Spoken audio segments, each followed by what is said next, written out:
My name is Donal Cunningham. I work as a senior network engineer for HEAnet, and I'm here to talk about time management for technical people, because sometimes we feel a little bit like this. And we're hoping that, maybe we can develop some tools that will help us with the time in our lives so that we can have a life with the time that we have. Now, this particular quote resonates with me. I used to think my brain was the most wonderful organ in my body, and then I realized who was telling me this. Because what you have to realize is that your brain lies to you. Your brain says, I got this, I can totally remember this for you, no problem, we will absolutely remember this important thing. And your brain lies to you. For people who've looked into this area before, you got to have a system. And anybody who's read Getting Things Done or any of its many variants will know that we talk about a trusted system. And the idea is, and the clue is in the name, a system that you trust. Now, for some people, that system could be a calendar on the wall of the kitchen, as it is in my house. It could be any number of other methods. But an important thing, because you cannot trust your brain, is in a bit of god-awful Latin, non scriptum non est. If you don't write it down, you can choose this to interpret this as it will never happen or it does not exist. And people can use a variety of ways of writing things down. The idea is that your brain, that wonderful, wonderful organ in your body that lies to you all the time, you don't want to use that for remembering things, because certainly in my case at least, it's not very good at it. So what you do is you outsource the memory part of your brain, and you say, I am going to write this down. And for some people, they like using analog methods, the old, the tried, the trusted methods. That's fine. We got you covered there. For some people, the act of writing things down actually helps them to remember. It's like a swift kick up the backside of the aforementioned brain to say, oi, you, remember this. But for some people, we understand that it is 2019 and you may wish to use electronic formats, and that's okay too. Whatever works for you, if you have a device on you or a device in your pocket, and as I know many of you do, that you just can't separate yourself from, especially when you should be sleeping, I'm looking at you all. The idea is that you use what works for you, and particularly modern cell phones and smartphones have a calendar function, and it's quite useful to use that functionality. But that's not the only thing you should be thinking about, because there's also a concept in time management of gathering points. And gathering points is the way work makes its way to you. How many people here have seen Office Space, the film? A few hands around. When someone leans over your partition and says, I'm going to need you to come in and work this weekend, that may be one of the ways that work makes its way to you. If you have a ticketing system, that's a gathering point. If you have people who drop by your desk, that's a gathering point.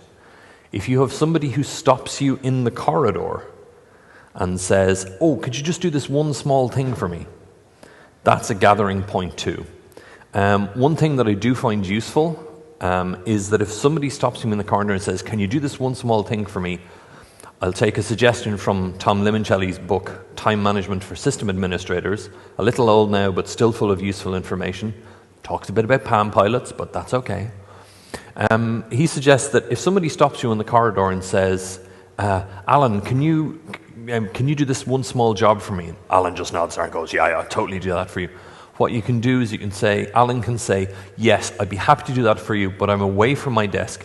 Can you send me an email with a subject title of degauss the flux capacitor, and I'll get it when I get back to my desk. And the idea of this is that you're giving them the words you need to trigger, what the hell were they asking me to do again? So by giving them the words to do, you're taking some of the thinking away from them, and you're also making sure that when this comes in, you'll go, yes, I know what that's about. So remember that phrase of, sure, could you send me an email? And give them the words to use. And if they don't send you the email, maybe it wasn't that important to begin with. Now, people use a variety of different software to make lists of the important things in your life that you need to do. And some people use the simple to-do list like Remember the Milk or Todoist or Trello, which is quite good. It's got a Kanban system, very nicely done. I've used it myself. But I prefer to use Workflowy for a simple reason. It allows you to list things, it's quite nice, but it turns out it has one little feature which I absolutely require. And that's when that I mark something as complete, it stays on the damn list. Because I want to be able to look at a series of things and work out which ones have I done so that I get an idea of how much of this job have I done. Because otherwise, with a lot of these things, you mark them as done, they're gone. They're disappeared, you won't ever see them again. And in some cases, it's very hard to get them back out of the delete bin. So this is an example of Workflowy when I was putting together this talk. And it allows you to do your simple bulleted list and sublists, and that's fine. You can put a note on as well, and that's good. But the important thing is, as you can see the third item here, no kittens. Very important, but it stays on the list. And Tom Limoncelli suggests, and I tend to agree with him, that if possible, you should try and use the same tool for your home life, your work life, really any other kind of life you have, so that you're consistently using the same tool for everything. Now, what I find works quite well for me is a little book, a thing called a productivity planner, available from the incredibly imaginative productivityplanner.com website. And it looks like this. And I'm not sure if you can read clearly what it says, but again, I've used the phrase before, it speaks to me, because the top part there, it says, most important task of the day. If this was the only thing you did today, you'd be satisfied. Because this posits a world where some days just getting one thing done is a good day. And you come down to the secondary tasks and it says, completion of these tasks will make the day even better. And who doesn't want a day that's even better at the end of the day than it was at the start? It also notes these little bubbles here for the side. These are 25-minute bubbles, and the idea is that you focus on one thing and you focus on doing just that thing, and then you can mark it off here.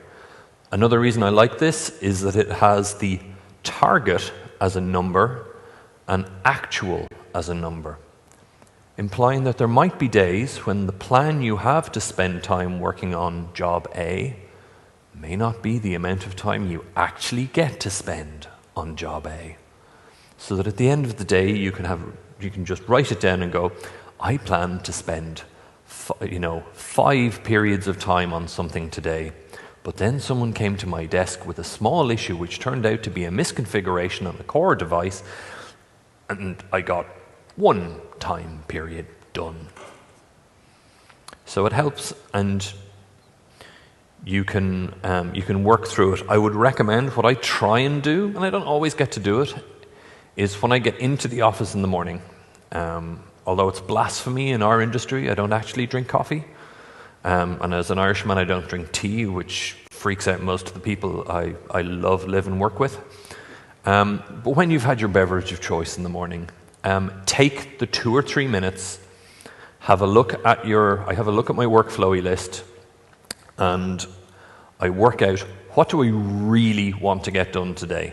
And again, this idea of the most important task of the day, I like that idea because it forces you to prioritize every day.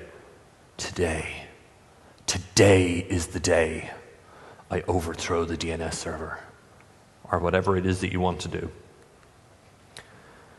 Some of you are old enough to appreciate the strategic genius that was Hannibal Smith. Some of you may not be, but I really do love it when a plan comes together.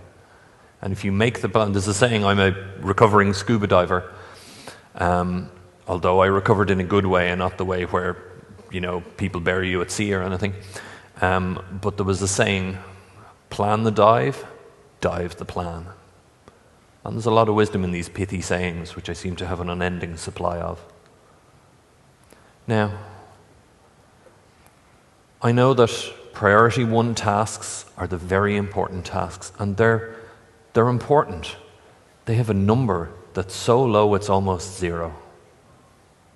But any managers here in the room? Quick show of hands, anyone? Do you give out a mix of low priority and high priority tasks?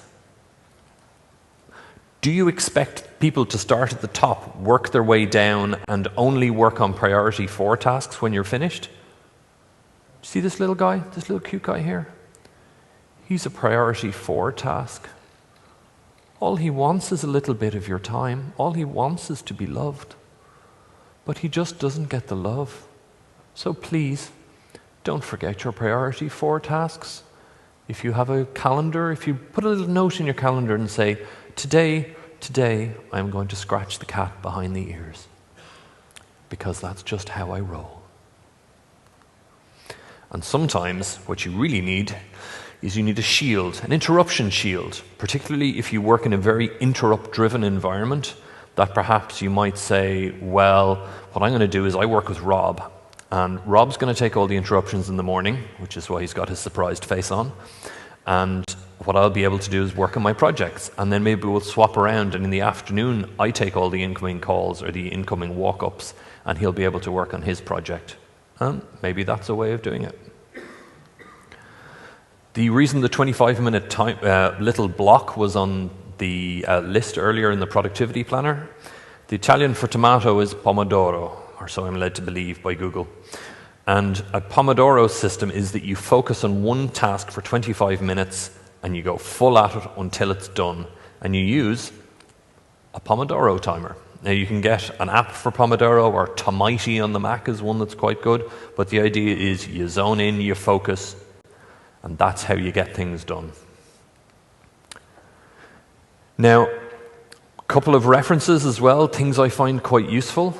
The lovely Julia Evans does a wonderful series of zines, including one called Help, I Have a Manager, whose page on what to discuss with your manager in one-to-ones should be on every cubicle wall in the land. Tom Limoncelli's classic Time Management for System Administrators, I know, has inspired me, and everybody should just go and watch Tanya Riley's talks on landmines and cookies and fire escapes. That's 2 separate talks. The productivity planner link is there. And one last appeal in my about 40 seconds left is to say that as I'm getting older and grayer and larger, I'm realizing that soft skills are actually very badly named because they're quite hard. And I'm trying to level up in soft skills. It's a simple goal, but a noble one, I hope. And I'm putting together a list, just a little Git repo of links to soft skills and talks and videos that resonate with people. So if anybody has any recommendations, please come and find me later on. Thank you very much for listening. I'm Donal Cunningham, and if you have questions, I will be in the pub later on. Thank you very much.